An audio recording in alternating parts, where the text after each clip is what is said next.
Today I want to talk about vaulting obstacles for fursuiters and or any cosplayers with accessories. Again, just a disclaimer for these videos are intended to identify specific techniques that I use in a costume while doing parkour. There are plenty of actual parkour tutorials on the internet, and I encourage you to watch multiple of them and try them out for yourself. The only wrong parkour move is the one where you get hurt. So let's talk about that kind of stuff in a costume, and in my case, in a fursuit.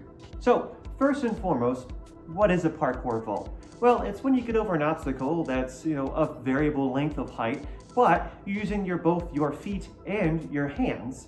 The first vault I'd like to talk about is typically called the butterfly vault, although I was taught easy vault at some point. Either way, it's essentially a cartwheel over an obstacle that's roundabout roughly waist height. So these are great for railings or smaller sorts of obstacles, and it does not require any momentum to run over the obstacle using this technique. The idea here is you're going to be using one foot to take off of while you throw the other foot over the obstacle. Try to keep your legs as straight as you can. Bending your knees is perfectly fine, but you just want to be careful not to hit your knees on the obstacle itself. And you really want to lean your head forward, put your weight on those hands. But the leg that you throw over first, that is the foot that you are going to be landing on first, which is why you have a little bit of a spin like you're doing a cartwheel, because you'll land on that foot in front and then you'll keep spinning until your other foot catches up to it, and you should spin right around until you're walking straight again.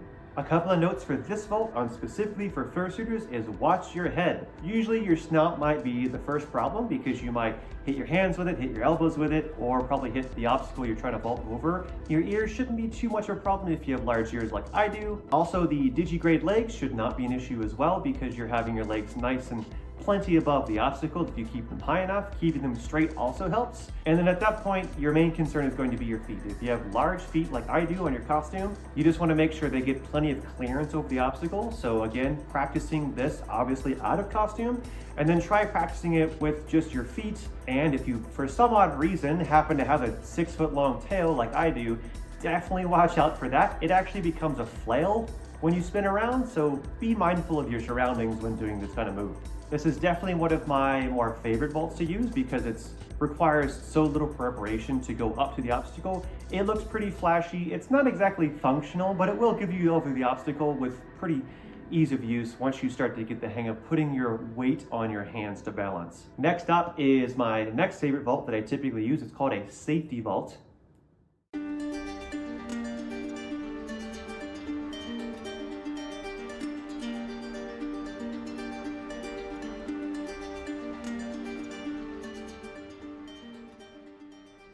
In a safety vault, you're going to pick your favorite foot, left or right, and that is the foot you're going to jump off with. Your other foot, so let's say for example, I want to take off using my right foot. I'm going to use my left foot to place it onto the obstacle I'm jumping over in my right hand. So it is opposite hand, opposite foot. And you take the foot that you're leading off of, that you're jumping off of, and you're getting that force from, and you're going to thread it in between your foot and your hand. In this case, a picnic table, for example. That same foot is going to follow you all the way through the move and is going to be the first foot to touch down after the obstacle. And now your opposite foot, the one that was standing on top of the obstacle, should be right behind you, and you can pull it forward to continue walking away. This again is another vault that doesn't require a whole lot of speed or momentum to run up to. That's why I really like it. The other neat feature about this vault is that you have a foot trailing behind you. So you have the ability to stop yourself before you complete going over the obstacle.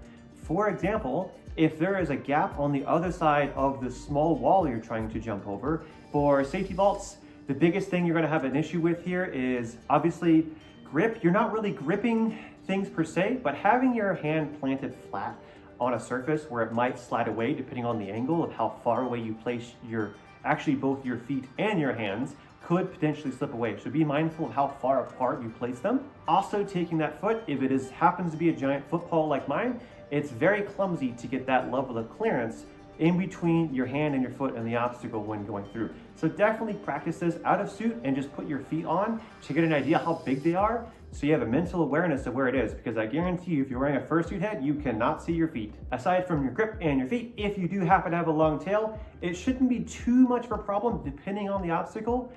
Just keep in mind that your tail, or at least mine, is made of soft fabric, and unlike real fur, this doesn't grow back. So if you have something like a rough concrete wall or a rough brick wall, for example, and you maybe want to be mindful of that corner of the wall being very rough, or say, for example, a chain link fence.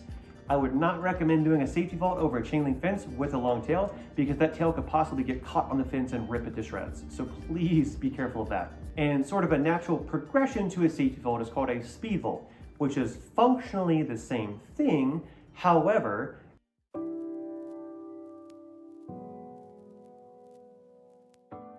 a speed vault is going to be without the usage of your foot. So in this case, I would recommend definitely some momentum, some speed. You don't need a ton, but enough to get you over the obstacle without using your foot as an assist. So normally in a safety vault, your foot that you take off of is the same. So I took off of my right foot in this case. That right foot is now going to be underneath me midair. I'm going to use that right foot to kick out in front of me as I'm on top of the obstacle. What that's going to do is allow my body to rotate, and then at that point your left foot is already there and ready to go. The idea is you just want to get your hips as high as possible so you avoid hitting the obstacle. You may have noticed that the faster that you go with a safety vault, the further away from the obstacle you have to jump to take off, right? Because if you are going super fast and you jump way too close to the obstacle, you're going to hit the obstacle with your legs. So to avoid this, it's super important to get a really good idea of depth perception, which is super difficult when you're wearing a fursuit head. So that's why it's really important to try and practice this out of suit. And then once you feel comfortable with a speed vault or a safety vault at a higher speed, you use your fursuit head or whatever head, costume head you have to understand exactly how far away everything is. And the way I do that for me specifically, because I can't actually see what's directly in front of me. So for example, right now, I can't see the camera. I have to look at it with my right eye or my left eye independently. So for me specifically, I have to do this. What I'm actually doing is scanning my environment and making a mental map so I know exactly how far away everything is from me. This level of depth perception is super important for the last vault I'd like to talk about today. This is definitely a more advanced vault. I'm just giving you an idea of what's possible in a fursuit. It's called the Kong vault.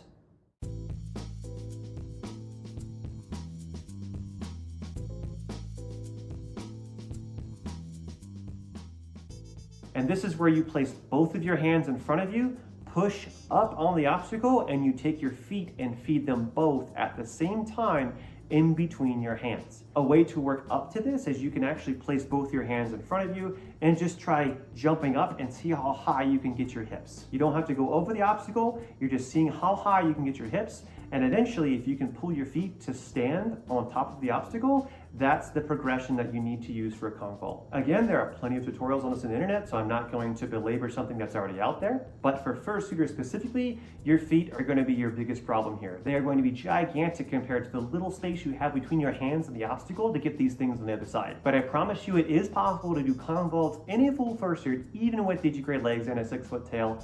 Granted, I did this in a safe environment in a gym with a giant cushion, which I definitely recommend to build confidence and get an idea of how big your fursuit actually is, because you can't really see much. But anyways, those are just a couple of vaults that I use in fursuit specifically, and something that you can add for your cosplay performance, whether it's a fursuit or any other costume that has accessories that you have to be mindful of. Those are some techniques that I use specifically for fursuiters. Obviously, again, look out for the paws. Visibility is definitely lacking. Definitely watch out for tails. And if you have anything that you carry with your hands, right? So if you have like a sword or a gun for a prop, for example, or some kind of plushie, then you have to modify these vaults to operate on one hand. Obviously, a speed vault would be a good candidate for that. A safety vault would also be a really good idea for that, because your other hand is free to carry something. And yes, it is very much possible to chain movements together, whether they be crawling, rolling, vaulting. I won't go over swinging because, quite frankly, I don't really swing in a fursuit on rails because A, that could pull threads on my costume, and B, I have zero grip. But chaining moves together is typically called flow in parkour, and the better you are at flow, the smoother your moves look. But I would like to cover that in a separate video after this one. So in the meantime, please leave any comments below if you have any questions or like to share any of your own stories or have some feedback for me. I always appreciate it. And as always, thank you for watching. Go.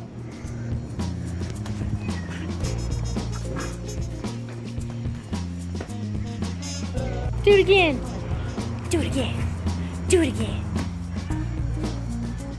Yay.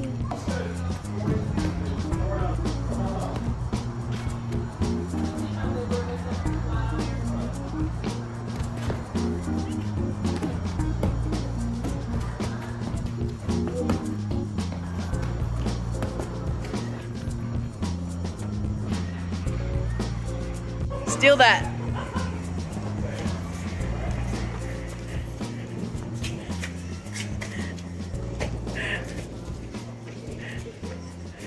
All right, clear space for Thay.